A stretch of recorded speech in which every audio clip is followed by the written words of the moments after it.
Alhamdulillah, alhamdulillahilladzi hadana lihada wa ma kunna linahtadiya laula an hadana Allah. Asyhadu an la ilaha illallah wa anna Muhammadan abduhu wa rasuluh la nabiyya ba'dah. Allahumma salli wa sallim wa barik ala sayyidina Muhammadin wa ala alihi wa sahbihi alladhina sabaru sabran jamila. Amma ba'du, fa ya ayyuhan nas ittaqullaha haqqa tuqatih wa la tamutunna illa wa antum muslimun. Hadirin jemaah salat Jumat yang berbahagia, pertama-tama dan yang utama, marilah kita senantiasa meningkatkan takwa kita kepada Allah Subhanahu wa taala dengan menjalankan segala perintahnya dan menjauhi segala yang dilarang oleh Allah Subhanahu wa taala. Hadirin jemaah salat Jumat yang berbahagia, melalui kesempatan khutbah ini, marilah kita senantiasa bersyukur atas segala nikmat yang telah Allah berikan kepada kita. Utamanya bersyukur atas nikmat sehat dan waktu lapang yang Allah berikan kepada kita. Sebab terhadap dua nikmat ini seringkali kita lalai dan terpedaya olehnya, sehingga lupa kita bersyukur pada Allah Subhanahu wa taala. Sehingga dalam sebuah hadis yang sahih dari Ibnu Abbas yang diriwayatkan oleh Imam Bukhari, bersabda baginda Rasul Muhammad sallallahu alaihi wasallam, an Ibni Abbas radhiyallahu anhuma qala Rasulullah sallallahu alaihi wasallam, ni'matani maghbunun fihima katsirun minan nas, as-sihhatu wal faragh. Kata baginda Rasul Muhammad sallallahu alaihi wasallam dari Ibnu Abbas radhiyallahu anhuma, bersabda baginda Rasul Muhammad sallallahu alaihi wasallam, ni'matani, ada dua nikmat, maghbunun, di mana manusia lalai, terpedaya, fihima, di dalam keduanya, minan nas, dari sebagian besar manusia. Nikmat itu yang pertama adalah as-sihhatu, adalah nikmat kesehatan. Yang kedua al-faragh, adalah nikmat masa lapang atau kesempatan. Ma'asyiral muslimin, sidang Jumat yang berbahagia. Yang pertama kata baginda Rasul, nikmat yang sering dilalaikan oleh manusia adalah nikmat kesehatan. Nikmat kesehatan yang Allah berikan kepada manusia, ada kalanya Allah berikan kita sehat, tetapi Allah berikan kita masa yang sempit. Sebaliknya, kadangkala manusia oleh Allah diberikan waktu yang sangat lapang, tetapi dia diberikan sakit sehingga tidak sehat.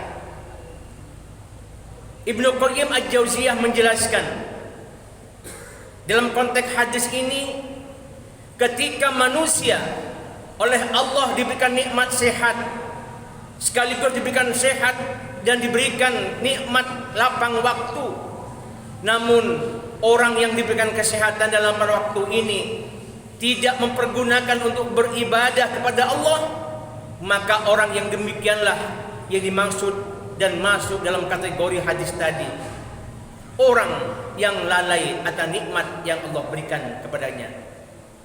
Ma'asyiral muslimin, sidang Jumat yang berbahagia, kesehatan adalah merupakan modal utama untuk kita beribadah kepada Allah, bahkan untuk melakukan aktivitas apapun di dunia ini Modal utamanya adalah kesehatan.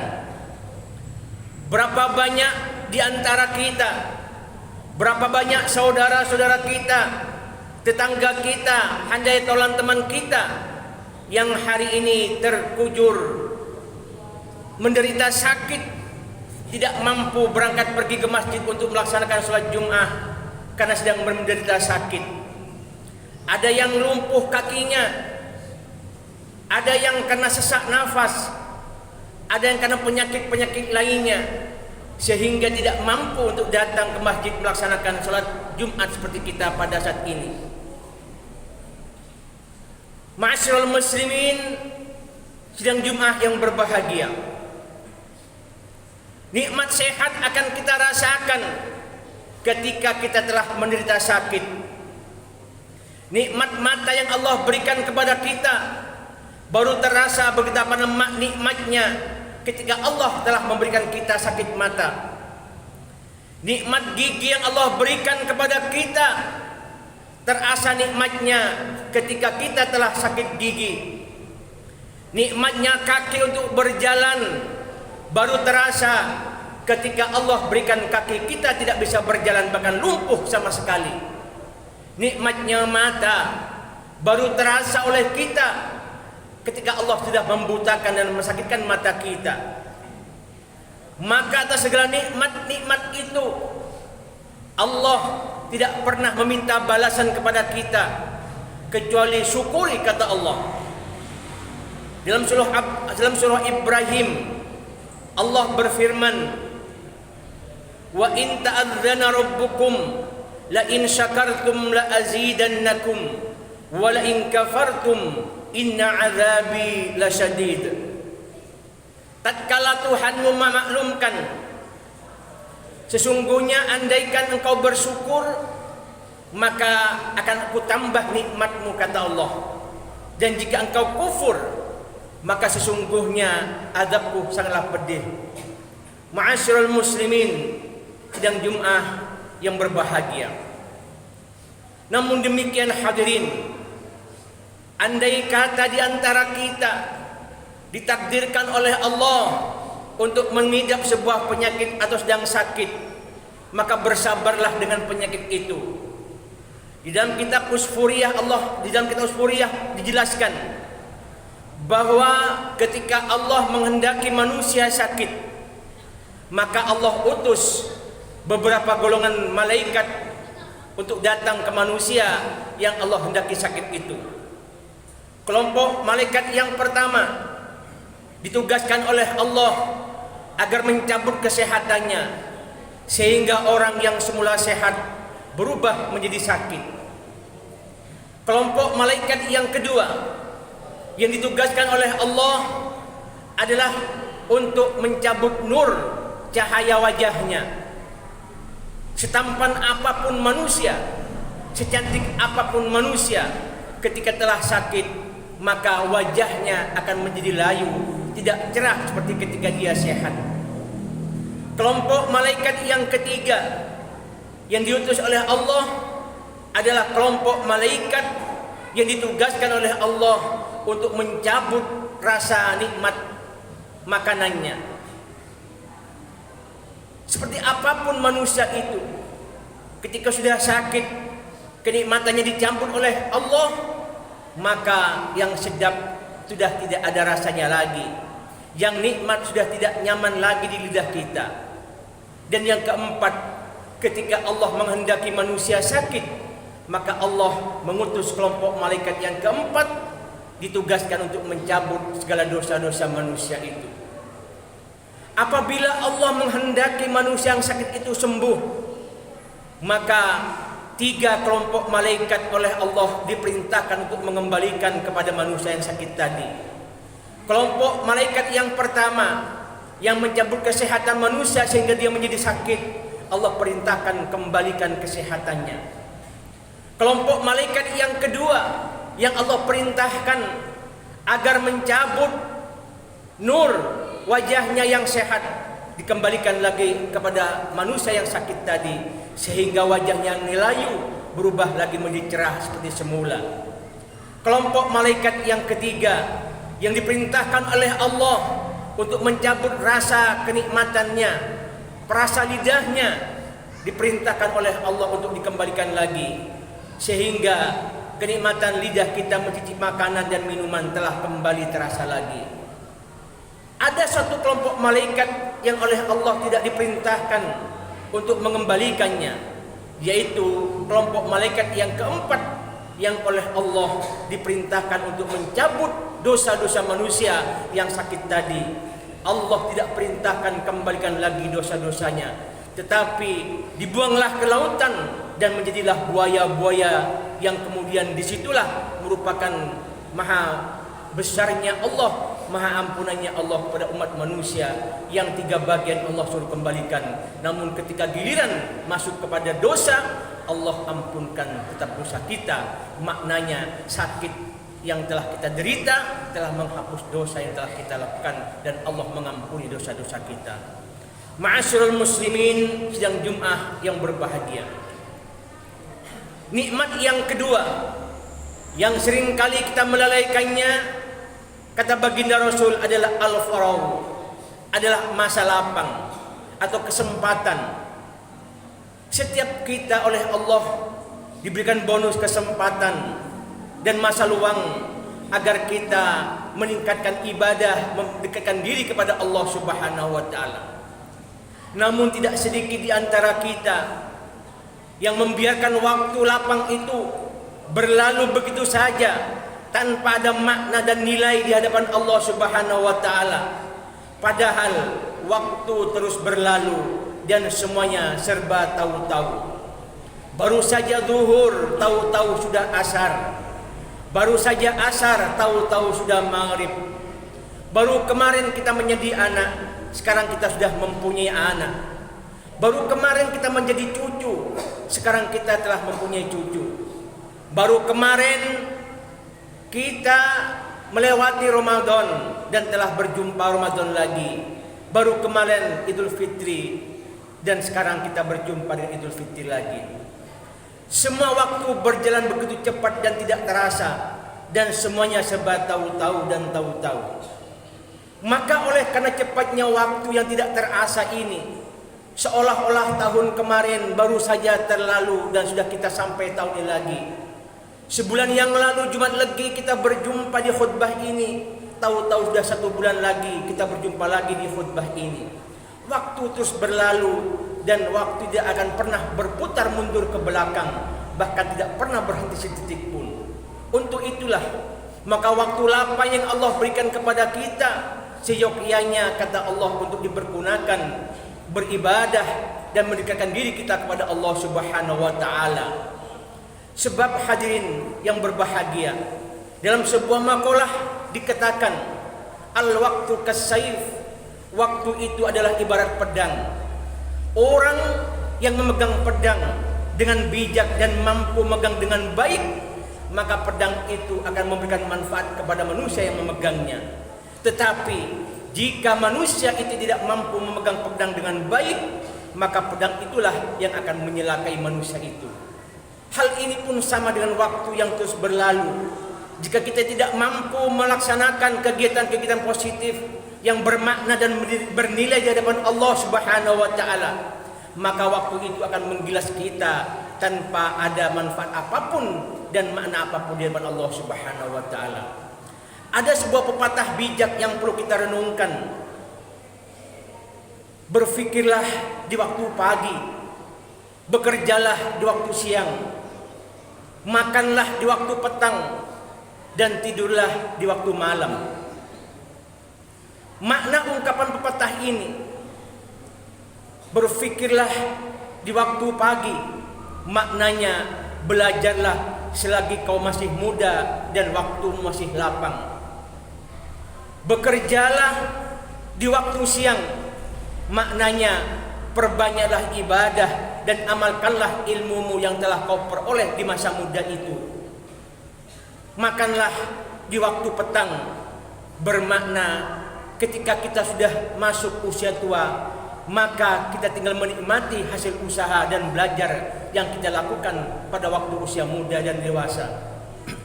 Dan tidurlah di waktu malam, maknanya ketika kita telah tutup usia, kita mati dalam keadaan husnul khotimah dengan membawa berbagai macam amal ibadah yang telah kita lakukan di masa muda dan di waktu dewasa.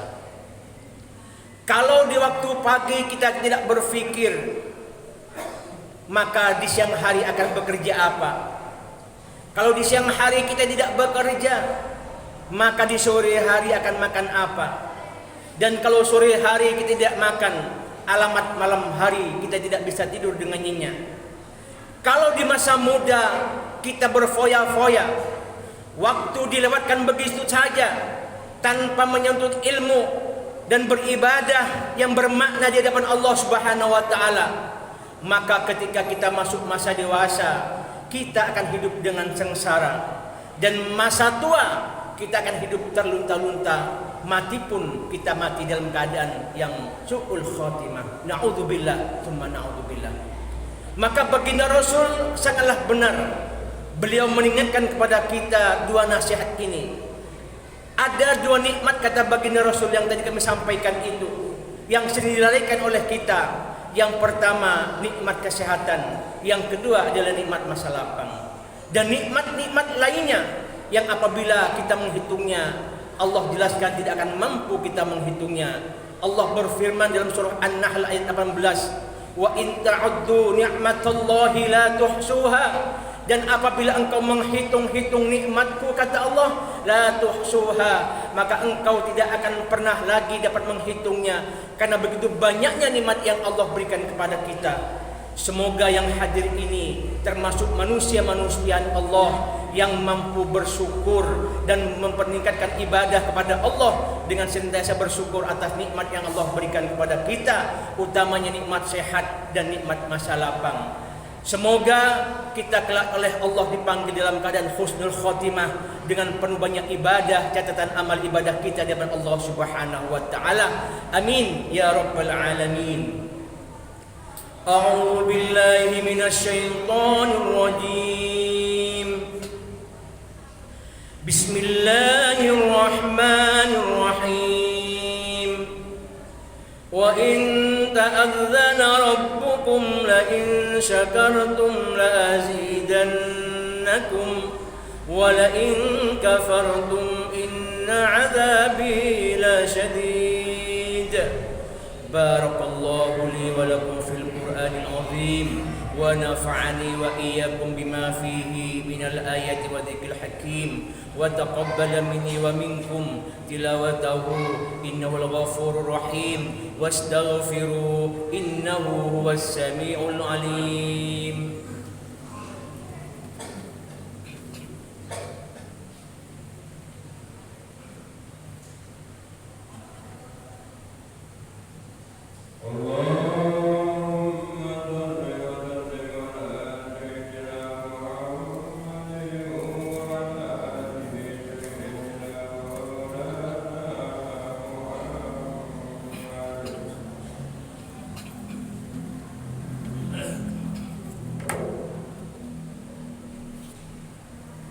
Alhamdulillah hamdan kama amar wa ashhadu an la ilaha illallah wahdahu la sharika lah irwaman liman jahada bihi wa kafar wa ashhadu anna sayyidana Muhammadan abduhu wa rasuluh sayyidul insi wal bashar.